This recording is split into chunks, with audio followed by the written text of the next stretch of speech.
Hi friends, అందరికీ ఎక్కడికి బయలుదేరారు వీళ్ళంతా అనుకుంటున్నారా? ఒక చిన్న యాత్రకైతే బయలుదేరాం. ఎక్కడికో మళ్ళీ చెప్తా, వీడియో చూస్తే మీకే అర్థమవుతుంది. వచ్చేసాం, అర్థమైంది అనుకుంటున్నాను. గోరెంట్ల కోసం ఇంత దూరం వచ్చామన్నమాట. గోరెంట్ల కోసం అయితే వచ్చేసాం, కానీ గోరెంట్లకంతా చాలా పైన పైన ఉంది. కిందున్నది తీసుకున్నాం కానీ అంతా సరిపోలేదు, మా ముగ్గురికి చాలదనమాట. ఎలా చేయాలి అని ఆలోచిస్తున్నాము. ఉన్నదంతా కిందదంతా తీసేసుకున్నాం కానీ ఇంకా చాలదు, మాకు ఇంకా కొంచెం కావాలి. నా బిడ్డలు అయితే ఇంకొక 10 రోజుల వరకు దాన్ని గోరెంట్లకు పెట్టుకుంటూనే ఉంటారు. మేము మేడ మీద ఉంటాం కాబట్టి మాకు చెట్లు పెంచుకోవడానికి అవ్వదు. పెంచుకున్న కోతులతో పెద్ద ఇబ్బంది అనమాట, అందుకనేసి పెంచుకోము. కోతులంటే పిల్లలు కాదు. అంతలో మా ఆయన ఎవ్వడంట అని బాహుబలి సంట్లన్నీ వేస్తున్నాడు. తన బిడ్డను ఎత్తుకొని గోరెంట్లాకంతా తీస్తున్నాడు అనమాట.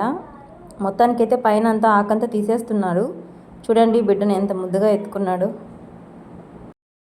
కానీ నా చిన్న బిడ్డకైతే చాలా కోపం వస్తుంది. ఫస్ట్ తననే ఎత్తుకోమన్నాడు, కానీ ఫస్ట్ పెద్ద బిడ్డ కాబట్టి పెద్ద బిడ్డను అయితే ఎత్తుకున్నాడు. తను చాలా భయపడుతోంది. చాలా ఎత్తులో ఉంది గోరెంట్లాకు చెట్టు అనేది. మొత్తం ఆల్మోస్ట్ చాలా పీకేసాం, కానీ మా చిన్న బిడ్డ అలిగేసింది అనమాట. చిన్న బిడ్డ అలిగి వెళ్ళిపోతుంది. అందుకనేసి తనని కింది దించి చిన్న బిడ్డను అయితే ఎత్తుకుంటున్నాడు. చూడండి, నీ బొంగమూతి పెట్టుకున్నా, నాకు అవసరం లేదని వెళ్ళిపోతుంది. మళ్ళీ బిడ్డను పిలుచుకొని మళ్ళీ చిన్న బిడ్డను ఎత్తుకుంటున్నాడు. బాబోయ్, చూడడానికి చిన్నగా ఉంటుంది కానీ చాలా బరువు అండి బాబోయ్. ఇంతలో నేను అలగడం మొదలుపెట్టాను. నన్ను ఎత్తుకో, నేను గోరెంట్లాకు తీస్తాను అన్నాను. ఏనుగురు నేను ఎత్తుకోలేను అంటున్నాడు. ఎవరైనా చూస్తే బాగోదు అన్నాడు. అందుకనేసి వదిలేశాను. చూడండి ఎలా నవ్వుతున్నాడు. నాకు కూడా చాలా నవ్వు వచ్చింది. ఇలాంటి చిన్న చిన్న సరదాలు చాలా బాగుంటాయి కదండి.